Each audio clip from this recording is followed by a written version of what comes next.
Enjoy the convenience of 7 days a week banking and extended hours with Cube from First Arkansas Bank and Trust. Member FDIC. It looked good. I mean, we were focused for the most part, and I think we came with the right mindset. I think everybody was still kind of trying to get back from the scrimmage we had Saturday and trying to get their bodies back. So our schedule looked like that, kept it a little light, but at the same time, we're in full attack mode. Coach always emphasized, every team goes through it, has the first day of class along with football practice, so how are we going to separate ourselves?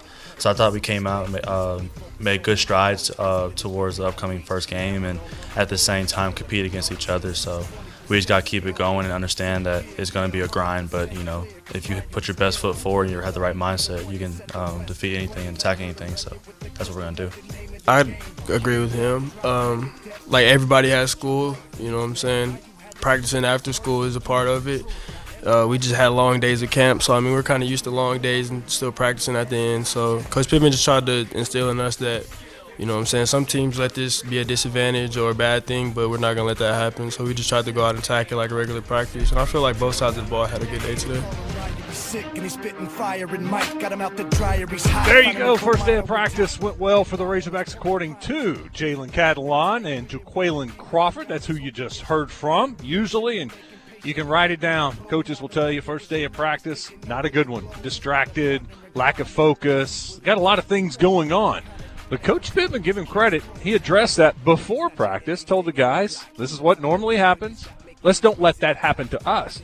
This is an opportunity to get better than your opponents. While your opponents may be struggling with practice the first day of school, we're not. We're going to go out there, have a good day of practice, and get better while they don't.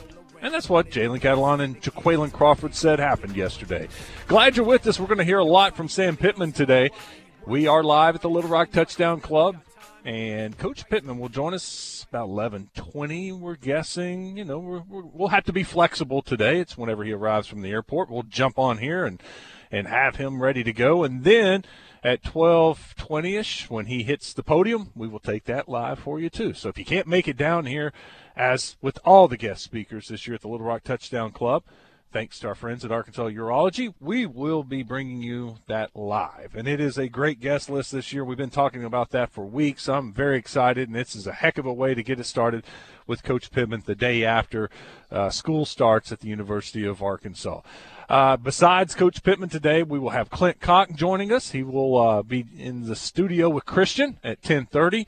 We'll spend 30 minutes with Coach Conk talking Arkansas football, Razorbacks, Red Wolves, Bears, Golden Lions, Division II, high school football. It's our Arkansas football report with Coach Conk starting up today, and he will be with us every Tuesday at 10:30 from here on out. Also, PB, Pat Bradley will join us at 11:05, and, of course, then we have Coach Pittman. And I'm guessing at the podium today he's going to talk a lot about the team, a lot about practice, a lot about individual players. I have a couple of football questions for him, questions that I haven't heard been asked or been addressed, so I want to get to those. Honestly, I was thinking about this today. We don't know a lot about Coach Pittman. We know he's married, Jamie. We know he loves Hot Springs and Lake Hamilton, has a house down there. But that's about it. We just don't know a lot about it. And I'm sure part of it is by choice. And he's a private person, wants to keep it private. But I want to do a little digging, and just kind of find out a little bit about Coach Pittman and what he likes to do besides football and his interests, nieces, nephews. What's he got? Brothers? I don't know. Does he have brothers and sisters? I've never heard. I haven't either. So, anyway, that's something I kind of want to get to know Coach Pittman a little bit better besides just the football coach. So if you got anything, Christian, that you're dying to ask Coach Pittman, you'd be ready also. All right. I'm going to play some more sound from you from yesterday's practice. It was Jalen Catalon and Jaquaylin Crawford. Catalon yesterday was named second-team All-American by the Associated Press. Also, we found out Traylon Burks is going to be he is the second-team wide receiver according to Pro Football Focus. Jaquaylin Crawford, he's a wide receiver, young wide receiver, the transfer from Oklahoma who's had to sit out last year. But he's working with Burks. He knows Burks well. And he was asked about Traylon Burks being second-team All-SEC. First off, if he's second team, I'd like to see he was on the first team. But Burks is just a guy you know what I'm saying? When I first moved here, Burks was my roommate, you know what I'm saying? He helped me learn a lot of things here, just kind of took me in and just helped me get used to this place. But as far as the team aspect, I mean, he's the guy the offense looks to, you know what I'm saying? He's the one, you know what I'm saying, who keeps us going, who's going to, you know he's going to make a lot of plays, and he's just a freak, man. He's the plays he makes and the things he does every day is just it's just something that everybody can't do, and he's a guy that's just different, and I'm glad he's on our team, and I just love getting to go to work with him every day. You know, yesterday we also talked a lot about Keytron Jackson. He's the freshman wide receiver from just outside of the kind of northeast Texas. When you're leaving Arkansas and going towards Dallas, you go through. It's Roy City. Keytron, 6'2", 205, big wide receiver, does not look like a true freshman. But yesterday, not only Jalen Crawford, but Jaquaylin Crawford and Jalen Catalon, they were asked about Keytron, and here's what they had to say about Keytron Jackson. Keytron's a beast, man. Just for him to come out of high school, you know what I'm saying, looking like that, moving like that, it's just the testament to how hard he works, and he comes in every day and doesn't say too much, just goes to work, and you can see his improvement from the spring till now. He's just growing up before our eyes, and I think he's going to be a really good player. Yeah, he's just been consistent throughout all camp. You know, like I said, I always like guys that like to be a sponge and just learn and just work their way up. And he's worked his way up like real quickly. And just the plays he's made throughout the fall camp and just his consistency. That's the main thing I think I see out of him. He's just consistent every day, and he just brings his best foot forward. And he definitely has the respect of all the DBs so right now. And he's definitely a name to watch for sure. And I can see him making some contribution to the offense this year. You hate losing Mike Woods to Oklahoma, but what it's done is given guys like Keytron Jackson, a true freshman, more reps. It's given Jaquaylin Crawford, the transfer from Oklahoma, ironically. There you go. Who has a better season, Jaquaylin Crawford or Mike Woods? It's almost like they traded wide receivers. Which one would you rather have? Who do we think is going to be the second leading wide receiver behind Traylon Burks, of course? Who is that? Who do we think will be the have the second most yards behind? That's Traylon a good Burks? question. Is it Davion Warren? Is it Keytron Jackson? Jaquaylin Crawford? Who's that fourth option? Trey Knox? Yeah, I guess so. John David White?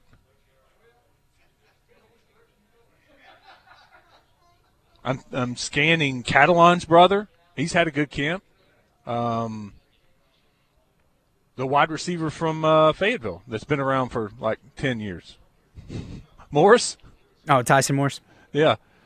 No, I'm just throwing out wide receiver names now. But I would probably – man, you know when Traylon Burks was out, Davion Warren had some really big games. He stepped up and took over the number one role. So, I would think he would be my probably vote to be number two wide receiver in yards. But I don't know about Keytron Jackson. Can a freshman come in and make an immediate impact like that? I would say probably towards the end of the season he will be better than he will be at the beginning of the season.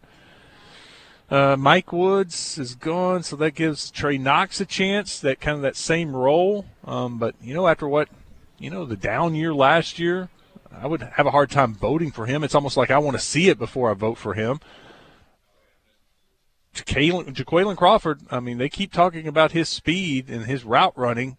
He was asked yesterday, and let me see, did I do the no, we didn't. I didn't write this one or give you this soundbite, but he was asked what he did last year while he was redshirted. How did he take advantage of it? Did he take advantage of it? And he said he treated every day like it was game day.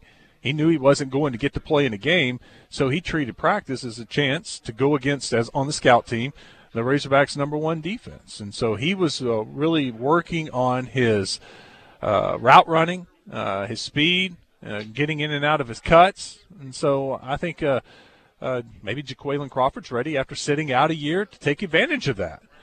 I still wouldn't vote him as number. I guess I'm talking my way into it. It would be I'm going to have to go with Davion Warren. And Davion's 100% after his injury, right? Yeah, he was. as far as we know.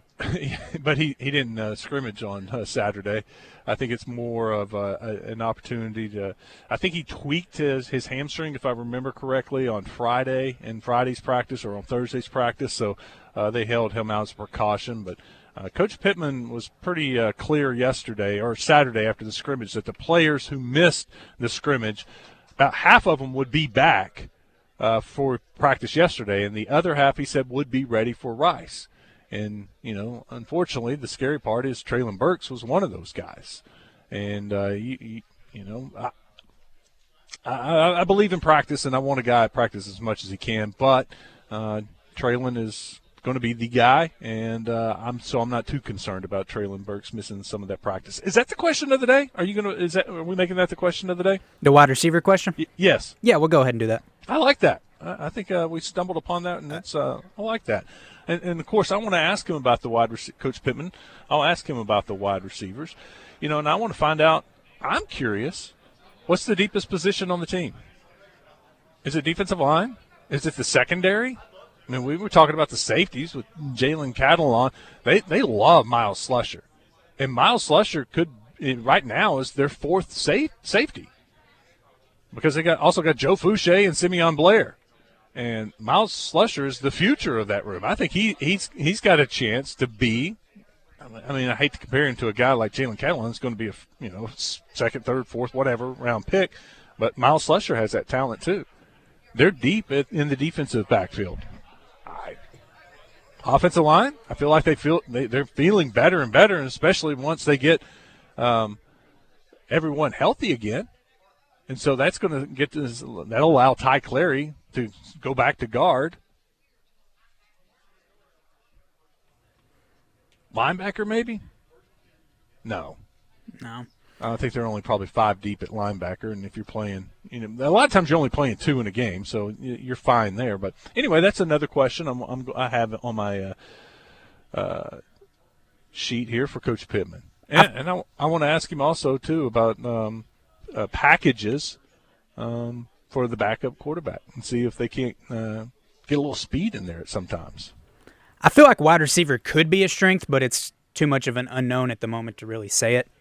And yesterday's zone question of the day, who do you want Arkansas football to beat most, not counting Alabama? Texas A&M won 41%, Texas was second at 32%, Missouri 17%, and LSU 10%.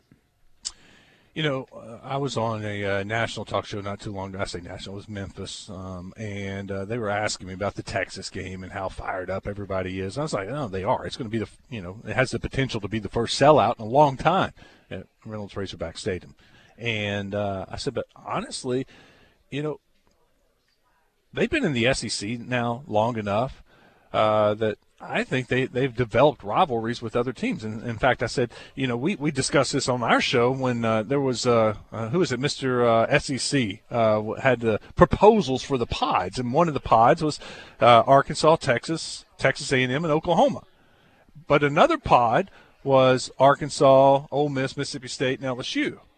I said, now, Razorback fans, I believe for the most part, would rather be in the pod with LSU and Ole Miss and Mississippi State. One, because it would be an easier pod playing Ole Miss and Mississippi State. But two, they've created now these rivalries. They've been in this league now since 93, so going on 28 years. So they've developed these rivalries. The younger fan base thinks more about Ole Miss, Mississippi State, and LSU than they do of Texas, because that was so long ago. It's still a big game, don't get me wrong, but people have now realized they see the SEC matchup with A&M, and that to me is a bigger win.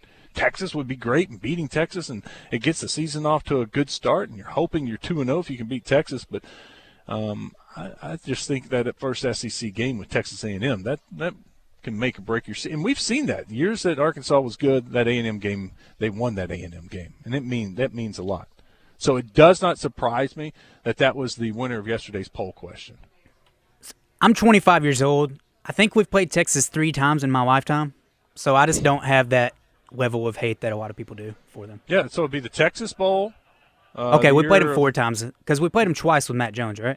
The Matt Jones fumble, and then in 2003 when Matt and the Razorbacks went down to Austin and beat them. And they came up.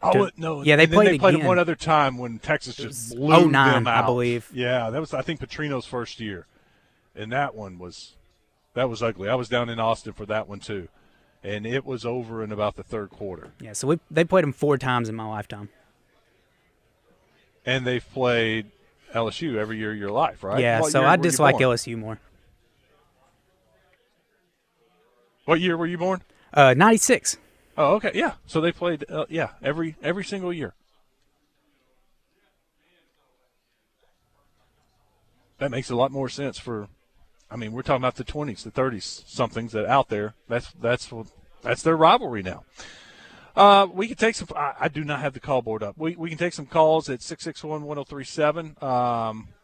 Question of the day: who leads the team, or who's second behind Traylon Burks in receptions? We can talk about that. We can talk about yesterday's practice. Any questions you got? Now's the time, because we're going to be pretty solid from here on out. Clint Conk's joining us in our next segment. Pat Bradley will be with us, and then Coach Pittman will eat up a lot of time. Yesterday, as I said, Jalen Catalon and Jaquaylin Crawford were the guest after practice. And Catalon was asked, since he's a safety and goes up against Jaquaylin Crawford, and this is a guy we're trying to learn because he didn't play last year. And before that, he was at Oklahoma. So we're trying to get a feel of what Jaquaylin Crawford's like. Here's what Jalen Catalon describes him as. I think he's had a great camp. I think he's shown his explosiveness and what he can do at the slot. And not just the slot, but you can put him in the backfield, do packages with him, and he creates so much dynamic to this offense. And he's been a true weapon. I think he's really showcasing what he can do. And just to know, we have, people like Burks, but for him to be in there too and understand that we can go, a 2 threat with him and Burks, it can be unstoppable for sure. But every day he just comes in and be consistent and just does what he does to help the offense, and it shows. Well, Catalon, when is there, saying 1-2, right? Did you hear that? A 1-2 threat with Burks and Crawford? I don't know if he's giving something away that maybe Crawford's, in his eyes, the number 2. But he has been working with the ones, and here's what Jaquaylin Crawford says, what it's been like playing with the starters. It's a great feel. I think KJ's a great quarterback. I think KJ is someone who can move mobily and is very accurate throwing the ball, makes good decisions. So, just that whole group as a whole, I think, this offense has a lot of firepower, a lot of fast guys, a lot of, receivers that can go up and get the ball. And, a lot of great backs. So, just that whole group is amazing. And we work good together, and there's a lot of interchangeable parts. So, I feel like we're deep at every spot, and, KJ's a great leader. Let's take some phone calls. We've been lining them up. Christian's been talking with everybody. Let's get David in here. David's in Bryant. David, you're in the zone. I was going to kind of carry on a question yesterday when y'all had Clint Turner on. Yes.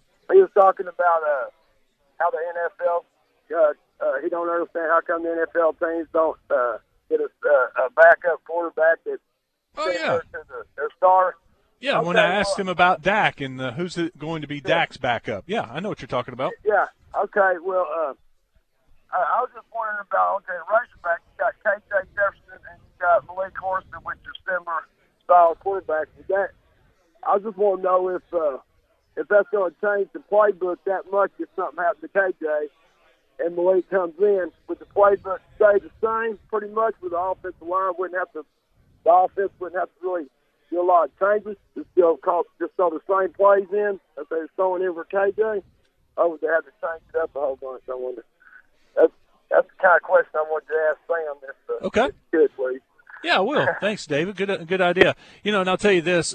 I think it was Coach Briles on Friday said that they are a little different, and that's part of it is on their development. I think KJ has developed into a more accurate passer, and they would feel more comfortable calling some type of pass plays with KJ in there as opposed to when Malik Hornsby's in there. And I think with Malik in there, you would see more, maybe even more running, more of those RPOs where the quarterback can keep it and run it or hand it off to the running back.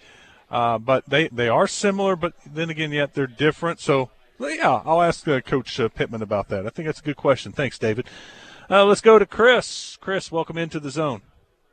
Hey, guys, thanks for having me. This is kind of a technical question. I'm glad we're playing the Longhorns. I'm happy that we're playing Texas. I was just curious, have you all thought about what could be a distraction for our guys, having Matthew McConaughey on the sidelines, just seeing him eyeing up and listening? All right, Chris, thanks a lot. All right. Can't end it on that, right? We got to have something better. He won't be there, right? Not in Probably Fayetteville. not. Not in Fayetteville. Not in Fayetteville. If they were playing in Texas, he'd be on the sideline. But not a far drive for him from his hometown to Longview. He can get up there in no time. Look at the crowd growing. We're lined up. We got them from the front door, curving around all the way. That line's good 50 yards long right now. People are excited to hear Coach Pittman. They're excited to be back. It's been 2 years since we've been at the Touchdown Club. First time for Coach Pittman. That was strange to me to hear. You would think once again, feel like we know Coach Pittman these years with Bielema. He's been here now 2 years, but he's never been at the Touchdown Club. And we're going to get to know Coach Pittman a little bit better when he joins us here in about an hour. When we come back, we're talking about the Arkansas Football Report. Clint Conk will join us in the studio. We'll talk Razorbacks, Red Wolves, Bears, Division II, high school football. We're talking all kinds of football with the coach next. Stick around. You're in the zone. It's time for the Natural State Football Report with Clint Conk. Taking a closer look at football across the great state of Arkansas with the winningest coach in UCA history. The Natural State Football Report is brought to you by Farm Brothers Flying Service. For the past decade, they've been providing crop dusting services to the farmers of Southeast Arkansas, and they can help you too. Now, let's toss around the pigskin in the zone with Justin, Wes, and the coach.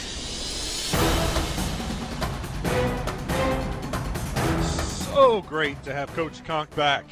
Glad Clint Conk's back with us in the zone. Coach, how are you? What's going on? Hey, great to be back in the saddle, man. You know, COVID and the pandemic last year kind of shut a lot of things down, but moving forward, you know, really excited to be back on the buzz to spew whatever worthless information I can exhibit here. But, you know, got a new sponsor this year. I'd like to take a moment just to thank Farm Brothers Flying Service, the general manager there.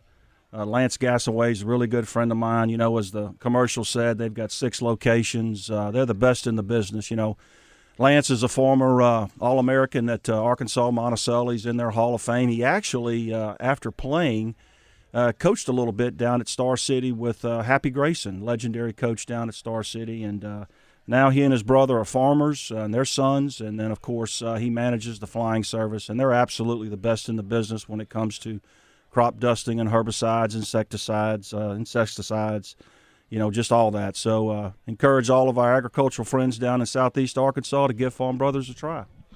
You know, the Division II schools are actually the first ones that get started in the state college-wise. They play on Thursday the 2nd, a couple of days before Arkansas and UCA and UAPB and the Red Wolves get kicked off.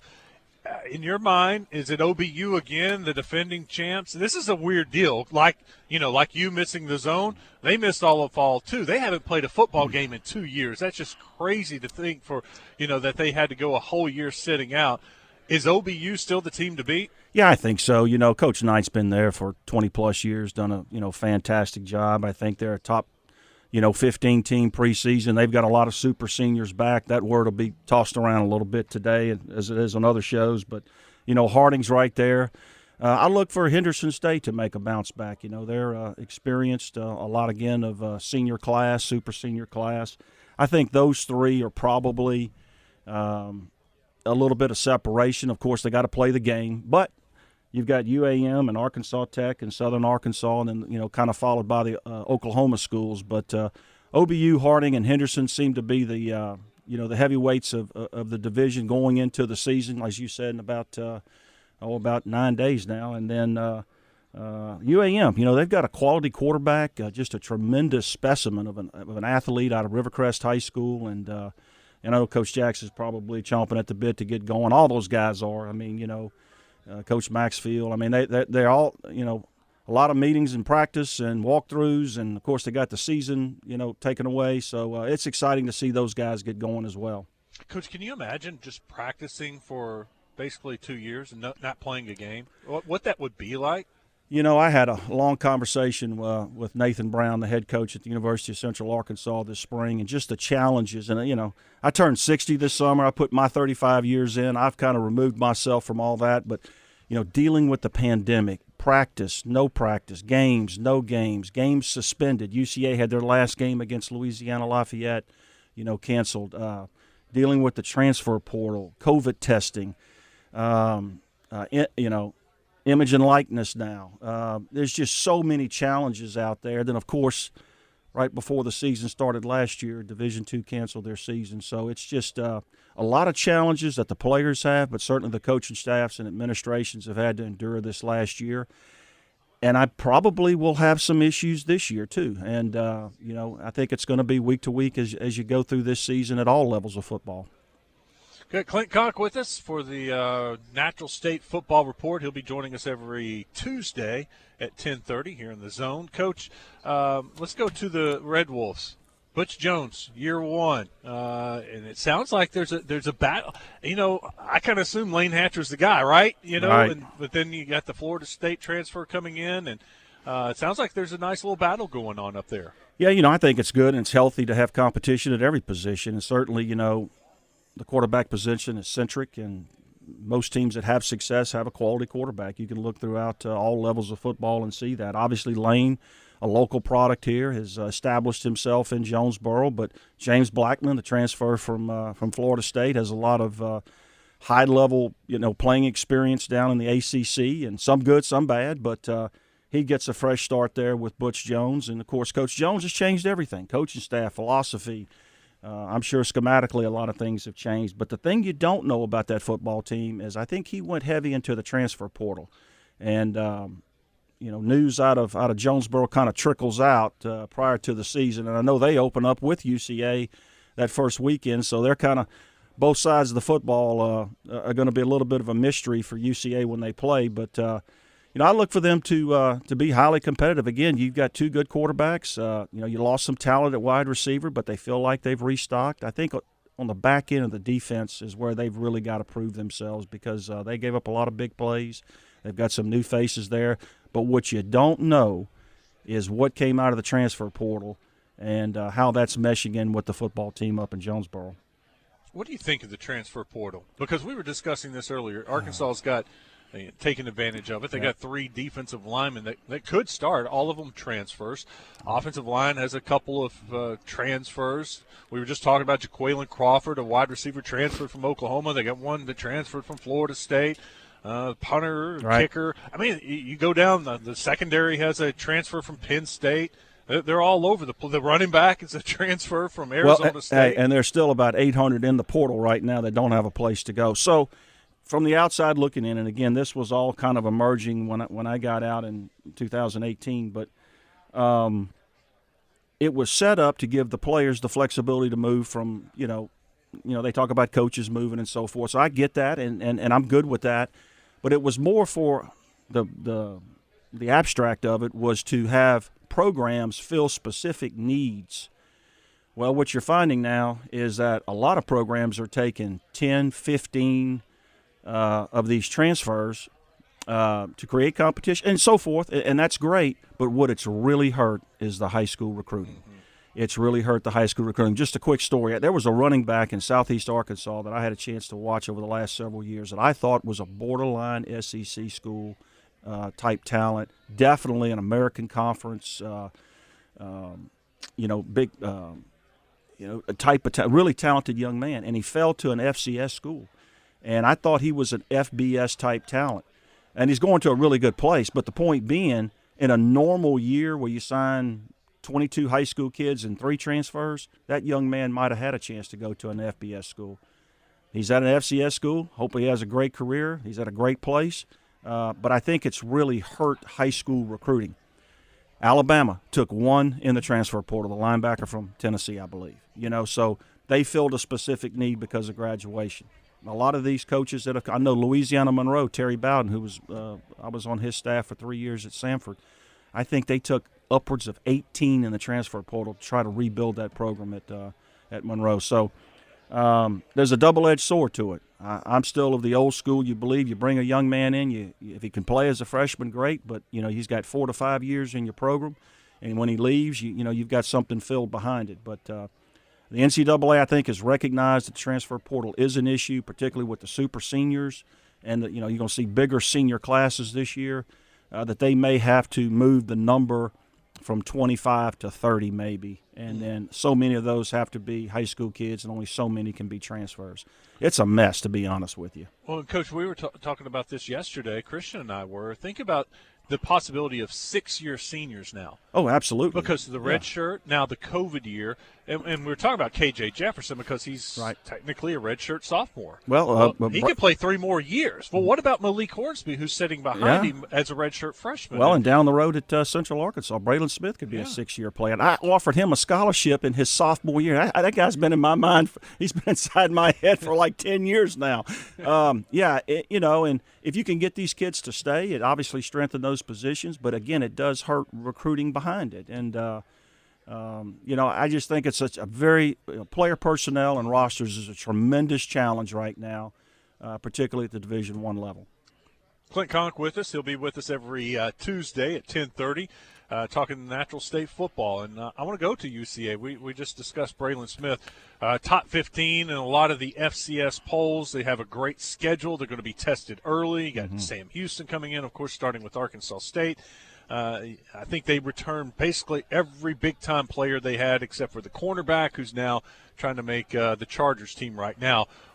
What do you think of UCA and what the potential could be this year?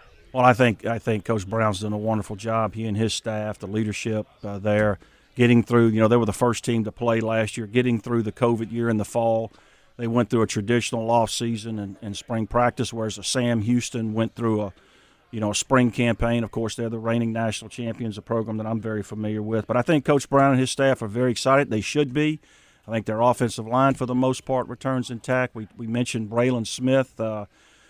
He's been there forever. Again, I think the depth at quarterback is something they've got to address because one young man that was there for several years decided to move on, I think, maybe to graduate school.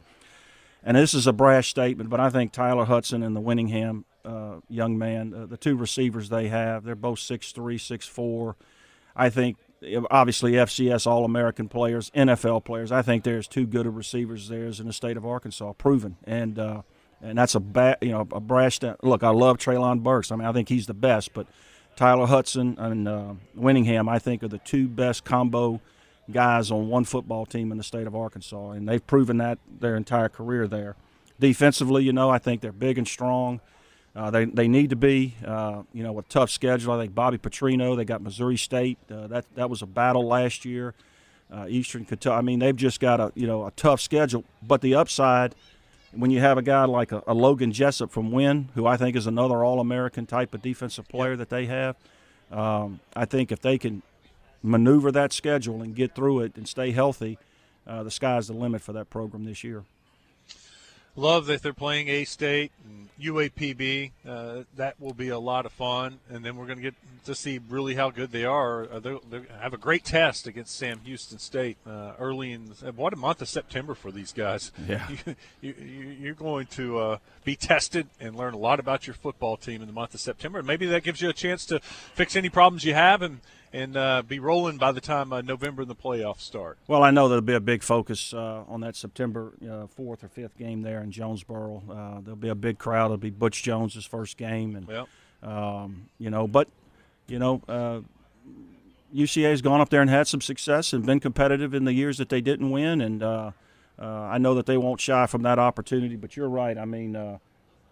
They got, at Missouri State. Again, Coach Petrino's team made the playoffs this spring, and then, of course, another in-state game with UAPB, and then they get the defending national champions at home. So if they can get through that part, I think they're going to be okay.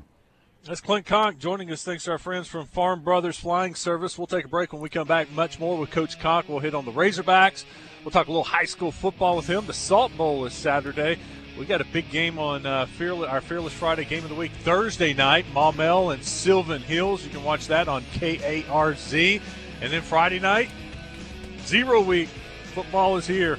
More with Coach Conk next. You're in the zone. Back at it, Little Rock Touchdown Club. Huge day. Big crowd. Just told they sold 600 tickets, expecting everybody here. Sold out crowd for Coach Pittman. I was also just told Coach Pittman's early. They're shooting a commercial right now, and it looks like he's going to join us at the top of the next hour at 11:05. I know I was telling you guys 11:15, 11:20, but apparently he's going to be here when we come out of the top of the hour break, and we'll have him on. Some breaking news from college football world. LSU, the Tigers, will require all Tiger Stadium guests 12 years of age and older to provide proof of vaccination or a negative COVID-19 PCR test taken within 72 hours. So LSU joining the route of some concerts we've seen, some events that we've seen. They're the first SEC school to require a vaccination card or a negative PCR test within 72 hours to get inside the stadium. Of course, this is for guests 12 years and older. So I wonder who else will follow suit. And, Christian, maybe we have a part 2 question of the day. Are you okay with this? You okay with having to provide a vaccination card or a negative PCR test to get into Reynolds Razorback Stadium or War Memorial Stadium this year, or Red Wolf Stadium, or UAPB or UCAS Stadium? Are you okay with this? All I'm going to say is I'm going to stay out of the politics of it, but that may hurt the tailgating a little bit, dampen the mood down in Baton Rouge. Being a native from Baton Rouge, that place gets pretty wild. I'm wondering how the Rowdies are going to accept that down there. You know, Coach, we've heard a lot from the New Orleans mayor, and there are those down in South Louisiana. I've got in-laws down there. That they've been hit hard. Yes, they even have. harder than us. Yep. And so I think it's got maybe it woke up a lot of people. And it's got a lot of people changing the way they think of things. So again, I'm taking the politics and the science out of it. I'm just thinking those 200,000 people that actually go to Tiger Stadium and take in the experience of tailgating and all that. I wonder, how that's gonna. There won't be any fights in the stand, those kind of things. But anyway, moving along. Yeah. Let's go to the Razorbacks. Yep. We'll have Coach Pittman joining us here in a few minutes. 3 wins last year. And to be in 3 other games that were, Missouri, you got the lead with 30 seconds. The Auburn game, we all know what happened there. And LSU, to be struck with COVID, and you've got 6 total defensive linemen, and 5 of them were freshmen or redshirt freshmen. I think, it's very easy to say if things would have gone a little better, it could have been 6 wins. But what do you think he got accomplished in year 1? Well, I think a couple things. Number one, Coach Pittman provided stability. He provided something that the program hadn't had in a couple of years as far as a clear, concise message of the type of football team that he wanted to be. And then, keeping Coach Briles and certainly Coach Odom, added to that stability for this season. I know 3 wins was, disappointing on paper, but, again, they were a highly competitive football team in most of their games, with the exception of maybe 1 or 2. But, I think they take some real positives from this. As you get into personnel, KJ Jefferson, it's his show right now. Malik Hornsby had a great scrimmage last week, I believe. But, you're talking about a guy that's completed 47% of his passes. That's you are who you are. And has he improved enough? I know he's going to provide the leadership, and he's bigger and stronger, and he's a good athlete, but has his accuracy improved? Can they build it around him, or they build it around the running backs? And so it'll be interesting to see. But I do think that they showed that they're a tough football team, and I think Coach Pittman brought a great message of stability and keeping that staff together by and large going into year 2. I think it's going to pay dividends. What do these super seniors mean for the program? The Grant Morgan, Myron Right. Cunningham, these guys that came back, and not only have they played a lot, but they're older, experienced. Well, you can move quicker through the playbook. Your installation is a lot more expedient. You can move at a brisk, pace.